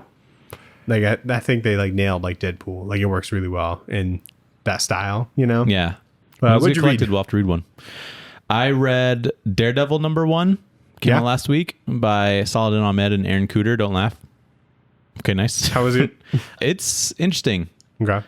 It clearly picks up from where Chip left off. Did you finish that? No, but it's clear that he left Matt Murdock. Is that his name? Daredevil? Yeah. Yeah. Yeah, okay. For some reason it sounded wrong No, when it's I said Michael Murdock. Michael, yes, thank you. It's clear that he ended that run with like Elektra's Daredevil and Matt Murdock got hit, died, went to hell, came back, and lost all of his memories. That's like the thing. And now he's a priest. And so that's interesting. But a lot of this first issue is like kind of undoing that. And so you could tell that he didn't really want to go that direction. I think what Chip wanted to do is like he wants it to set up something for whoever's going to write it next. Yeah. But have it not just be like, oh, everything's just back how it was, And then to me, it feels like Saladin's like, let me just get away from this and just do like what I wanted to do. I think they all are kind of like that. Yeah, I mean, that's how it goes. And so what's happening is that he's like slowly getting his memories back and he like knows how to fight just like by instinct. And so I'm like, okay, well, this is just going to be undone and like by the end of this trade. Yeah. But there's definitely some interesting ideas in there. And also Aaron Cooter is kind of doing like a bit of a JR type feel, but like, have you seen his artwork before? Yeah, I have. Oh, so like a good JR. I think it's really good. Yeah. Really strong art. Yeah. Okay. I have to look. I remember seeing the cover. I'm like, that kind of looks that like was JR who did the cover. Oh, it was. Okay. Yeah. But it looks very similar to that. I had to like go back to the cover and make sure it was JR that like did it. Because when I bought it, I was like, that's a cool JRJR cover. But I had to like double check. I don't know. When it comes to like those like A-list, I don't know if like like A-list like characters, I feel like it's got to be like A-list artists. You know what I mean? Like they got JRJR is, to be clear. Maybe not to you. But in my opinion, but like skill wise, you know. So mean. No, like he's the nicest guy too. I'm sure he's a great person. You should watch one of his videos. And he could probably kick my ass. But like, yeah, he's strong. Like this, Marco Cicchetto was on it. Like at the beginning of like Chips Run, right? Most of Chips Run, yeah. Yeah, that guy is fucking sick. He is pretty sick. Like Jorge Jimenez on Batman, like that's like appropriate. Like it's got to be like that or better, you know. I think I was just kind of spoiled. I think that cover is one of his better ones of recent times. Have you seen it? The one where he's in the rain. Yeah, he loves to do that. I also read Gargoyles of Gotham. Did you finish it? Yeah, I did. Nice. It's cool. I love Rafael Grampa. Yeah, he's great. He has such a specific Batman design, and it's really cool. I like how he just like textures things. He seems like a little bit of like Nick Patera and like quietly almost like kind of put together. Okay, that's nice. And I really like it. I remember his artwork, but it's cool. It leans a little bit more like Nick Patera, but he made like a really strong Batman thing. Like there's some good detective stuff in there. He's doing a really interesting thing, like with Batman, just like personally, and the villain is really strong. Is it a new villain? New villain. Ooh, really good. Is it Gargoyle Man? Yes, Gargoyle. So you read it? No, it's not. It's like a Gargoyle you're gonna guy. read it. You're gonna read it. So I assume, right? Probably. Yeah. That came out last week. Last week is when it came out. Yeah.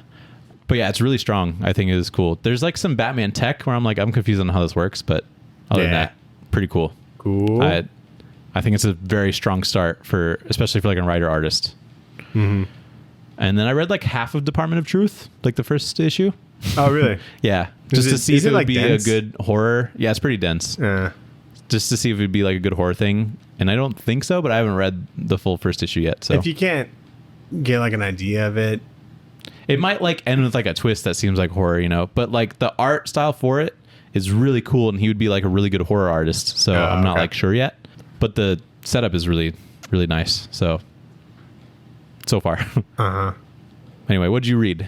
I read issue 3 of The Giant Cockjew. Nice. Yep. It's a premiere one for you right now? Yeah. That one. So that was the last issue of that, issue 3. That book is everything that you think it's going to be and everything you want it to be. And it's tons of fun. Like Jurassic League? Yeah. I don't know if I finished Jurassic League, actually. But, yeah, that was really good. And what was cool is, like, at the end, they had, like, some pages that were, like, in that world, but it was actually, like, the creators in it. Like, Scott Kolbish and, like, Jerry Duggan, I think. No, he's a writer.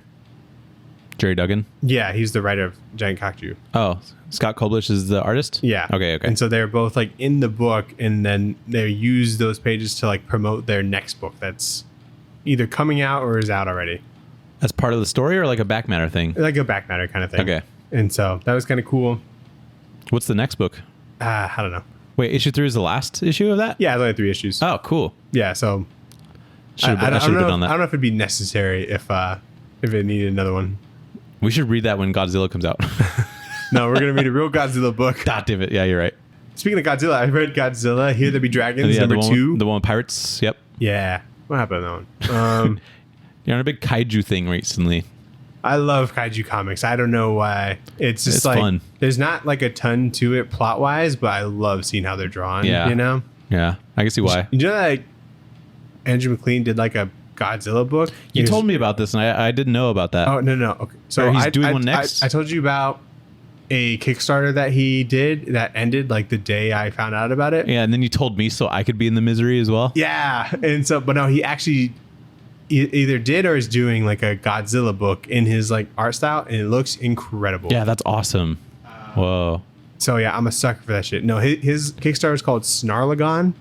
Yeah. And he was just doing like a kaiju book of like this character he just like made up, but he also wanted it to kind of look like the old Godzilla movies where it looks like it's just a guy in like a rubber costume or whatever. Yeah. And so he was like adding that to it. And he was just doing it on like printer paper. Like he wasn't like binding it or anything. Oh yeah. It's like a 40-page thing that he just staples and then sends to you. I bet he just like figured out what like self-publishing is like. And he's like, fuck this. I'll just like use my... I think he's done Kickstarters before, but like, yeah, this one is just, I just want to do this fun thing. Yeah. I think it'd be so funny just to have like a comic on printer paper that you just have somewhere. You know? People would be like, did you steal this? Like, did you torrent it and just print it out? That's a huge waste of ink. Yeah. But anyway. Other books you read? Nah, did you watch anything? I watched a couple things, yeah. Let's hear it. I watched the first 2 Fast and Furious movies. Really? Why? Well, I put Too Fast, Too Furious on just to have something in the background because we were on like a big cleaning thing. Interesting choice. I was just like the first thing I saw and I was like, this will be fun. Mm-hmm. And interesting movie. And then I'd never seen the first Fast and Furious movie. And yes, you have. Well, like not in like forever. Okay. Like I couldn't tell you like a single thing about the movie. Huh. I forgot that Ja Rule was in it. Yeah. And he's fumbled the bag there. But yeah. So I watched Too Fast, Too Furious first, and then Sophie and I watched The Fast and the Furious, and she wants to watch all of them now. Oh no! And I'm like, okay, because she hasn't seen any. That's crazy. She hasn't seen Tokyo Drift. You know. Oh, that's such a cool Fast movie. 5 or whatever. I'm jealous that you're kind of going through this now. Yeah, no, I know. I really enjoyed the first 2 as well, and it's really funny because they'll like be racing or whatever. They'll hit the NOS, and then you see like the little speedometer, and it's like they're nearing 100. Yeah, and then I'm like I do that on the freeway. The like the side view of them like when they hit the NOS and just like all the lights going by, like so shitty. Like they're going into fucking hyperspeed, hyperspace, whatever. And I'm just like, they're not going that fast. And then like the CGI of it like going through like the engine or whatever. Yeah, looks like a video game or something. I like that a lot actually. And I just can't wait for it to like hit Fast 5 or whenever it just gets like batshit crazy. Yeah. And like steal like very a fun safe or something. Yeah, it goes from like realistic like Forza game to like an arcade game, you know, those movies. The first one's the only one about like street racing. Yeah. I'm not excited for like what the bad ones are, which I think is the 4th one, which I think is just called Fast and Furious. Yeah. We had to look up like then 5 is Fast 5. She wants to do it in like 6 is timeline chronological order, which is not that different from release order. It's just Tokyo Drift is like in a different spot. Okay. Actually, I take back. She has seen Hobbs and Shaw. That's the only Fast and Furious thing she's ever seen. Such a bizarre start. No, I don't know why. Because I didn't see it with her. We're dating at the time, and I don't know why she saw it. But yeah. Did you know that that Mark Wahlberg was almost like Brian, like Paul Walker's part? That'd be so weird. Yeah. Dude, Paul Walker's hot. He's like, I'm a cop, Mia. Dom, come on. Can I see Dom? Yeah. Come on, Dom. Take my keys. Come on, go. Yeah. That would be weird. Yeah. And then like Vin Diesel's just like so young looking. Dude, he's so young in this. Yeah. In the first one. I think that they're all supposed to be like 24. I don't believe that for a second. No, they all look 35. Paul Walker's like a hot 30, you know? Yeah. He's also like not a great actor in like the first one. not spectacular. Yeah. But he's great. So that's cool. And then I watched Spy. Have you seen that movie? It's like a comedy movie with Jude Law and Melissa McCarthy. Oh, I saw like parts of it. Isn't like 50 Cent in that? Dude, yeah, he is. At the end. It was so weird. So I like somehow walked in on somebody watching that and I caught that bit. I'm like, what's happening? And no, that doesn't seem like a good movie. I enjoyed it. Ish. Like, why'd you watch that? Because we were trying to find a movie to watch while we were a little under the influence. And she's like, I love this movie. And I didn't have anything else to counter with. And so I was like, all right, we'll watch it.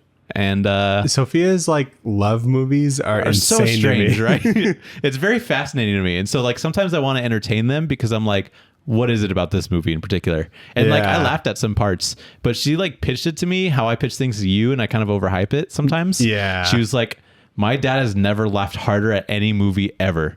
And I'm like, okay, let's do it.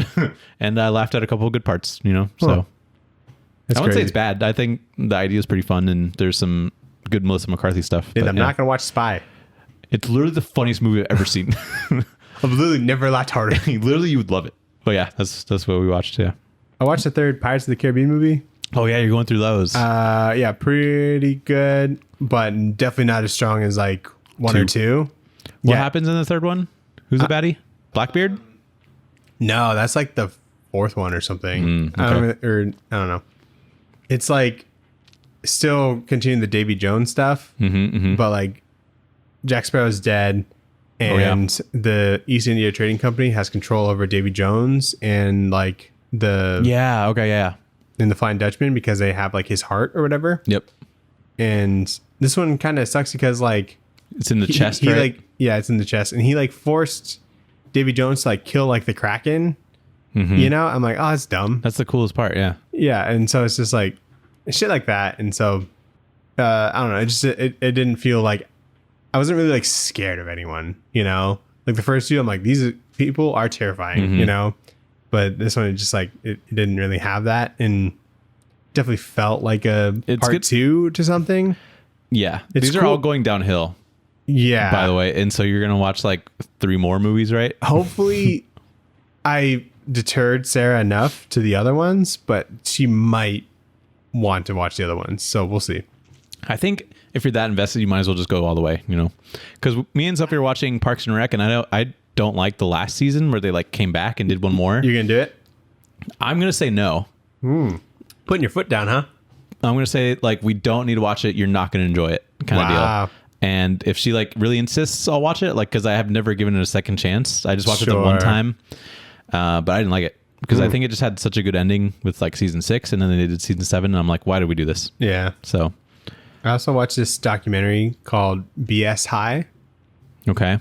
It's a documentary about a high school called Bishop Sycamore, and this is something that happened like a few years ago, and it was like a high school that played this like top 5 like high school in football, like on ESPN. Yeah. But Bishop Sycamore is like not a real school. And so it's this guy who like made up a high school and like had attached it to like this church, you know, and there really isn't any kind of like ordinance for just making a high school, I guess. And so he just like it's like accepted, but in real life. Yeah. Whoa. It is. And so he like found all these like kids that were like prospects, you know, and, you know, looking for like college deals and things like that. But they weren't on a team already? They weren't on a team. Like they didn't go to like school for whatever reason. So they're like 19, 20, 21-year-old kids. And so, and he would like hype up the school to like other schools around him just to get games. And he like got on schedules and like drove these kids around. These are not kids. They're like 20 years old. Yeah, they drove these adults around to play like these kids in high school. Like bench warmers type shit. Yeah. With like I'm 12. But the thing is like they were really bad. Like and so they're able to get on the schedule for this like basically feeder high school for like colleges. You know, like everyone looks at this high school. Yeah. And they were able to get a game on ESPN, and they lost like 50-0 or something. Oh my God. They didn't even score. That's like, so embarrassing. Crazy. Yeah. And so it was just like this super long thing about how long this dude just dragged this out. And there was even like a guy who like caught wind of him and what he was doing and like tried to like report all these things, but nothing he was doing was like necessarily like illegal, except for like claiming that check frauds and stuff like that. Like he'd write and would take out all these like loans for like hotels and stuff like that. And yeah, it was just like insane. And so when this happened, it was all over Twitter. You couldn't get away from it because when did it happen? This was like maybe 2 years ago. Really? Okay. Yeah. And so the documentary was like interviewing this guy who did it all, and it was crazy. They even had like some of the kids come back and things like that. Yeah, there was sounds insane. The quarterback on that team even had like a shot at like Marquette or something, and he got like recruited and everything. And then like they found out about this, about him being on that team, and they like pulled like everything. Whoa. And so like there's all these kids who were like actually looking for like an opportunity. They knew, but because they weren't in a high school, right? Yeah, they knew that, but they thought That was fine. They just like roll with it. It's like when you're like 18, 19 or whatever, and you have like this, like an adult. It's like a 40-year-old dude like showing interest in you. Yeah. And you're really wanting drawn to to help your career, telling them that like, oh, you're going to be on like ESPN. a D1 university like next year, we're going to get you there. Yeah. And so, it was just like crazy how this dude just like ruined these people's lives. That's really interesting. Yeah, no, it was super interesting. I'm surprised like Sarah wanted to watch it, but it was crazy. That was cool. Highly recommend for anyone who likes football. Nice. But yeah, so what are we gonna? I have a recommendation for you. I've been on a to watch. Yeah, but probably just Is it Too Fast, Too Furious? No, it's a good movie. Is Interesting it a documentary? movie, though. No, What? kind of. It's a video essay on YouTube, and it's called "What the Internet Did to Garfield." Oh, okay. And I watched it because like it's typically like on people's like top 10 recommended ones, but it's like actually a really interesting history on Jim Davis. Or is that the dude that made Garfield? I think so. 8 million views. Yeah. Super Eye Patch Wolf. Yeah. Yeah. Jim Davis is the one. There's really interesting stuff on what he did in his early career and some of the implications in the actual comic itself, the Garfield comic. And isn't there like it's like a minus Garfield comic? yeah. Is that they bring that up? He brings that up. So eerie. So weird. Because it's like Garfield minus Garfield, I think is what it's called. they like erase like all of his like text. And it's just like showing John's reactions to things that he does. And it's like weird. He like I listened to a podcast about that today. Yeah. Like, well, not like about Garfield, but they mentioned it, Yeah, there's like weird stuff in that, but also, what the fuck was it? Oh, the maker of the video essay read like thousands of Garfield comics into this really interesting thing where he like characterizes like what the punchline is, and he like statistically shows you like what the punchline is and like what that means about like Jim Davis's like psyche and stuff like that. It's really interesting. So I'd actually recommend you watch it. How long is that? It's long, but there's fucking crazy shit in there. $1.20. $1.20, yeah.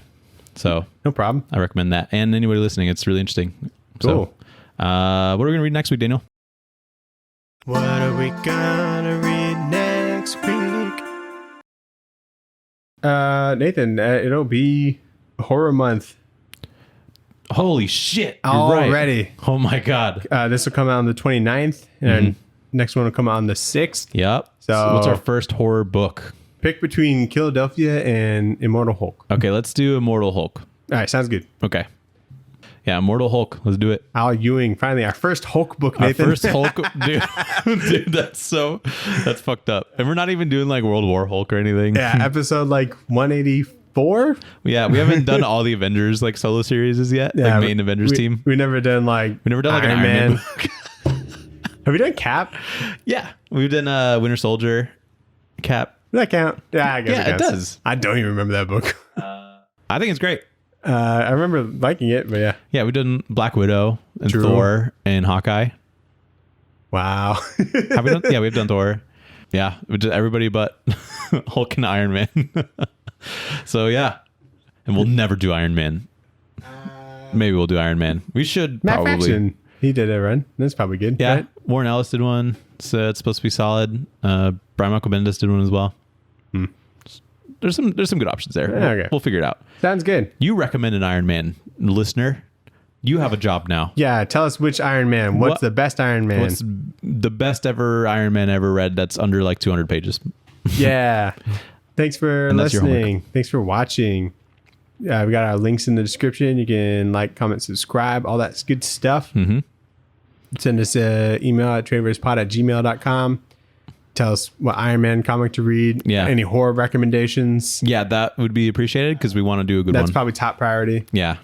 And that's it. Yeah. Thanks. Thanks. All right. Bye. Say bye, Nathan. Bye.